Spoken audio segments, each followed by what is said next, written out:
Assalamualaikum warahmatullahi wabarakatuh. Kembali lagi di channel Jak Biologi, membahas tentang biologi dan kedokteran hewan. Pada kesempatan kali ini kita akan membahas tentang sistem reproduksi pada manusia bagian 1 untuk SMP kelas 9. Yang kita bahas adalah bagian tentang pembelahan sel. Sebelum kita lanjut, alangkah baiknya untuk mendukung channel ini bisa teman-teman like, komen, subscribe, dan share ke teman-teman kalian supaya teman-teman kalian bisa tahu tentang channel ini. Oke, langsung saja pembelahan sel. Nah, jadi pada sistem reproduksi, pada sistem reproduksi akan menghasilkan keturunan yang mewarisi sifat dari kedua induknya. Jadi melalui sistem reproduksi inilah keturunan itu bisa mewarisi sifat dari kedua induknya. Nah, jadi contohnya gambarannya seorang anak bisa mewarisi sifat kedua orang tuanya itu ya melalui sistem reproduksi. Ya, tentunya mewarisi sifat melalui materi genetik. Nah, pewarisan sifat terjadi karena adanya reproduksi tingkat sel. Karena di tingkat sel pun itu terjadi reproduksi atau yang lebih dikenal dengan pembelahan sel. Jadi pembelahan sel itulah, jadi pembelahan sel sehingga menghasilkan materi genetik yang bisa mewarisi sifat dari induknya. Pembelahan sel itu dibagi menjadi dua. Yang pertama pembelahan mitosis, yang kedua pembelahan meiosis. Pembelahan mitosis itu menghasilkan dua sel anakan dengan materi genetik yang identik dengan sel induknya. Jadi menghasilkan dua anakan yang mana materi genetiknya itu, materi genetik dari masing-masing sel anakan itu identik atau sama dengan sel induknya. Jadi ibarat duplikat gitu ya. Jadi induknya materi genetiknya ini berarti anaknya sama, ini juga. Gitu ya. Materi genetiknya identik, sama. Pembelahan secara mitosis terjadi pada organisme yang mengalami pertumbuhan. Jadi organisme yang mengalami pertumbuhan, yang mengalami perbaikan atau yang mengalami reproduksi aseksual. Nah, contohnya ya reproduksi yang di situ memperbanyak keturunan dengan cara membelah diri dan lain-lain itu. Ya. Setiap sel mempunyai siklus hidup, yaitu fase pertumbuhan, interfase, dan fase pembelahan. Nah, pada pembelahan mitosis ini dibagi dua, ya kan? Ada fase pertumbuhan, interfase, dan fase pembelahan. Nah, untuk fase pertumbuhan atau interfase itu merupakan tahap persiapan untuk mitosis. Jadi fase ini adalah fase di mana persiapan untuk melakukan pembelahan mitosis. Proses interfase termasuk fase yang terpanjang. Jadi fase ini fase yang terpanjang dari siklus sel. Pada saat interfase, sel tidak menunjukkan adanya perubahan morfologi. Artinya apa? Sel ini tidak menunjukkan perubahan morfologi atau bentuk. Jadi tidak menunjukkan perubahan bentuk dari sel ini. Tetapi sel selalu aktif untuk melakukan metabolisme. Tapi di dalam sel ini tetap melakukan metabolisme. Ya, seperti yang di awal, reproduksi sel. Tingkat sel, reproduksi tingkat sel. Ya. Sini paham ya. Kemudian interfase itu terdiri dari 3 fase. Yang pertama, fase grow one, yaitu di mana sel berkembang dan tumbuh dengan sangat cepat. Jadi sel dan berkembang dan tumbuh sangat cepat. Sebagai hasil dari pertumbuhan sel ini, ukuran sel meningkat. Jadi yang awalnya ukuran sel ini kecil, kemudian meningkat. Karena apa? Karena berkembang dan tumbuh. Ya. Kemudian fase grow one berakhir ketika ada sel yang dapat dibagi menjadi fase sintesis. Jadi ketika sel ini sudah bisa dibagi, maka masuklah ke fase sintesis. Nah, fase sintesis itu adanya suatu replikasi DNA. Juga terjadi produksi membran sel dan replikasi sentriol. Jadi DNA dan sentriol itu direplikasi. Kemudian juga terjadi produksi membran sel. Nah, kemudian pada fase yang terakhir itu munculnya fase growth 2 dalam barisan organ-organ ini memungkinkan distribusi yang merata dalam fase mitosis. Jadi terjadi distribusi yang merata di fase mitosis. Selain itu, enzim diproduksi ketika mitosis. Jadi enzim itu diproduksi ketika mitosis. Ini fase pertumbuhan atau interfase. Nah, persiapan sebelum terjadinya pembelahan mitosis. Nah, untuk lebih jelasnya fase interfase, kita lihat ilustrasi 3 dimensi.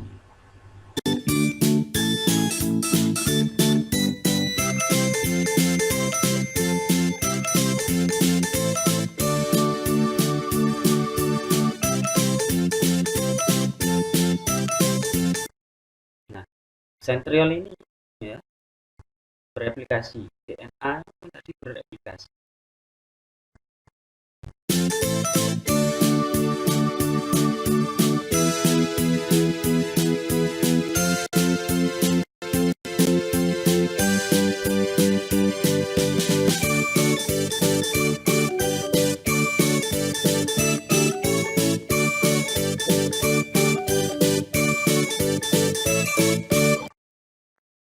Kemudian kita lanjut ke fase interfase.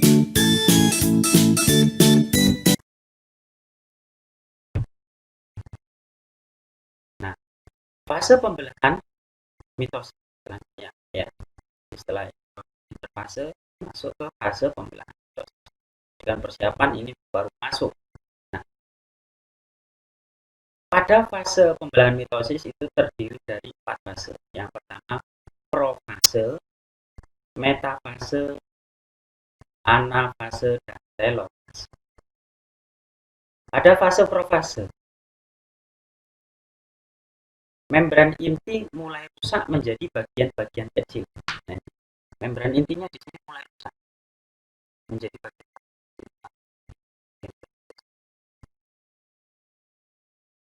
Kemudian kromosom memadat dan menebal. Jadi kromosomnya memadat dan menebal. Juga terbentuk gelombang pembelahan.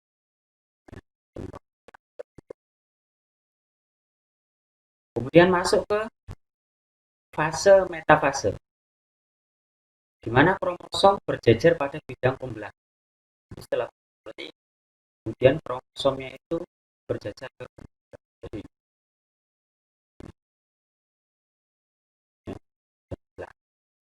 masuk ke fase anafase. Kromatid saudara dari setiap pasangan memisah menuju kutub yang berlawanan. Nah, kromatid saudara ini memisah mengarah ke kutub yang berlawanan.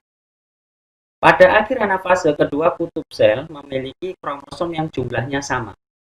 Nah, pada akhir fase ini, ya, jumlah kromosomnya itu sama. Kemudian pada fase yang terakhir, pada pembelahan mitosis ini telofase, yaitu membran inti mulai kembali bergabung, ya, Ya.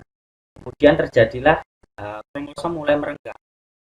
Kemudian terjadilah sitogenesis, pembelahan, menghasilkan 2 sel anak, ya, menghasilkan sel anak. Kemudian untuk lebih jelasnya kita lihat ilustrasi 3 dimensi fase pembelahan mitosis.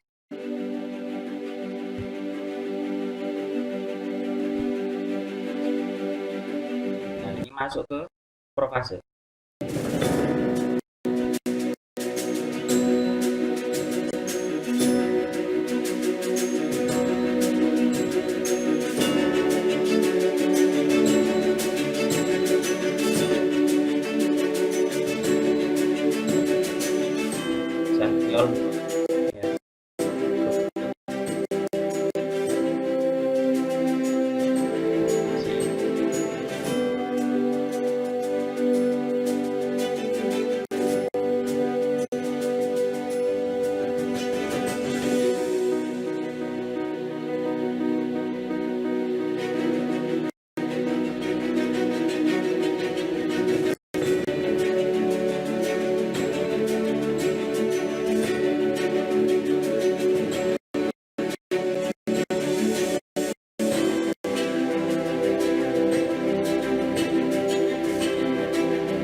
Kemudian kita masuk ke pembelahan meiosis.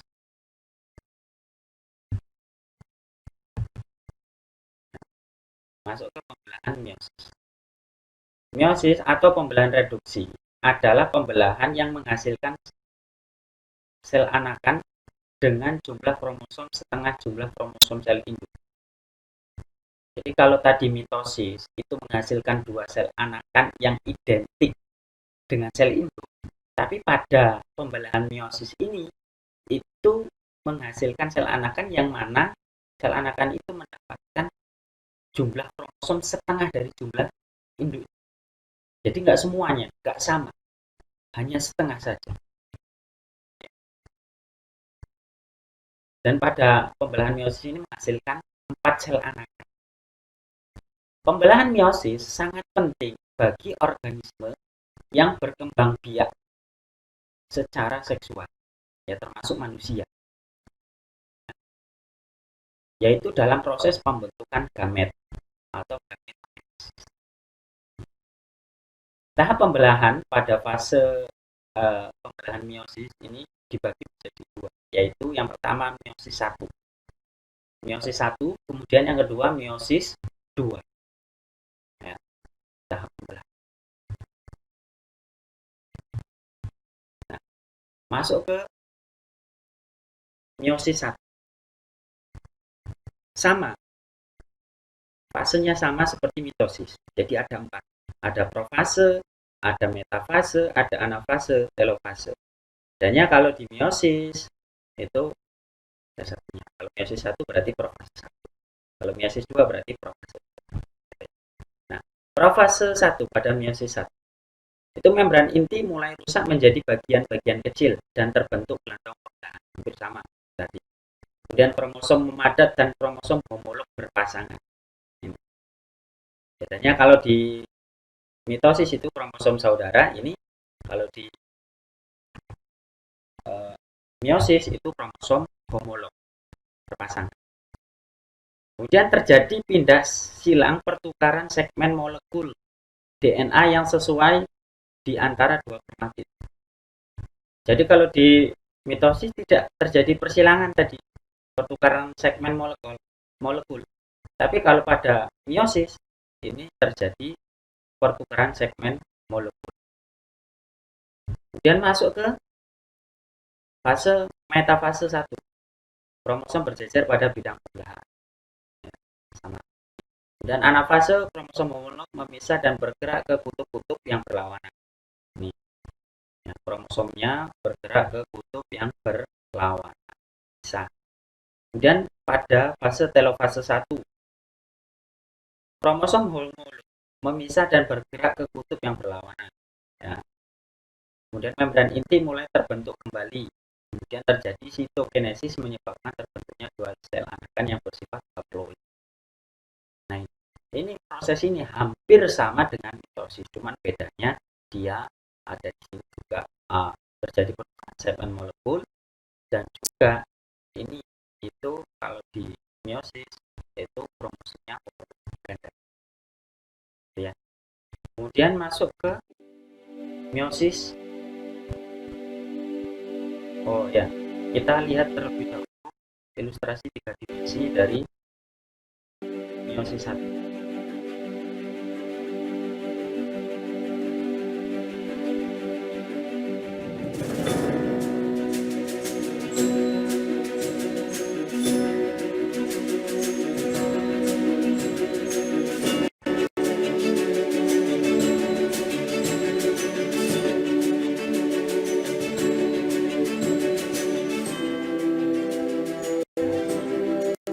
Terjadi pertukaran segmen molekul.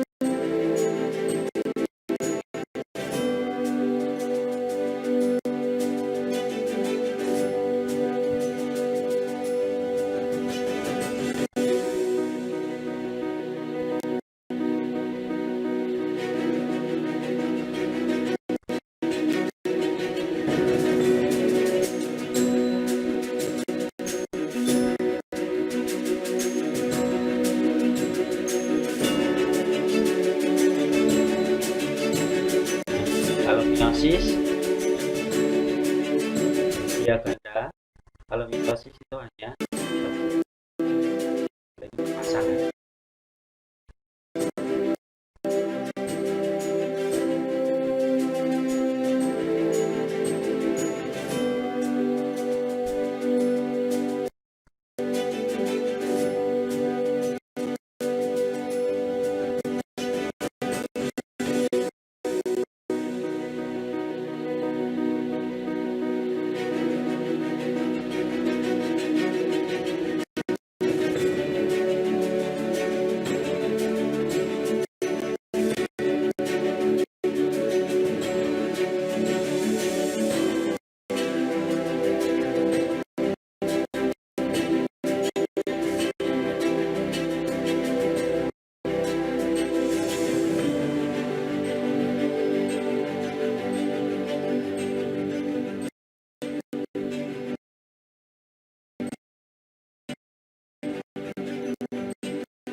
Nah, itu untuk meiosis 1 menghasilkan 2 sel.